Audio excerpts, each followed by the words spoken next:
Hello, Allegion. I am making these stretches specifically for people who are working in workstations. If you are working in an environment where you are working straight out in front of you and where you're constantly having to reach for parts or particularly up and forward and pulling things down like the power screwdriver and things like that, this is for you.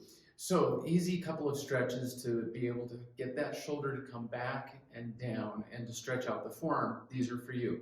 So the first one, easy one, things like doorways or poles or side corners of walls, easily just grab that, keeping that shoulder down and pulling that shoulder back and around. You should feel a pull through the arm and into the chest, and you might even pull your head away, which might increase a stretch up into your neck.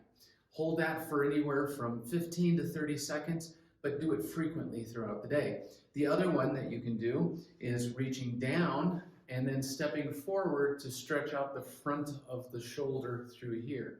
Again, keeping that shoulder back and down, holding it for 15 to 30 seconds. Then the next one to do, hold a hand out like you're holding a tray, put the other hand on top, getting both the fingers as well as the thumb, and pull down towards the ground, holding that for 15 to 30 seconds, and then straightening out the elbow in the same position with the hand, holding that for 15 to 30 seconds. Lastly, take the thumb, put it in the palm of your hand, curl the fingers over, and pull the wrist down. Use the opposite hand to help you get a little bit more stretch, which you'll feel on the back side of the wrist and into the forearm. 15 to 30 seconds. And then again, 15 to 30 seconds. Do this frequently throughout the day.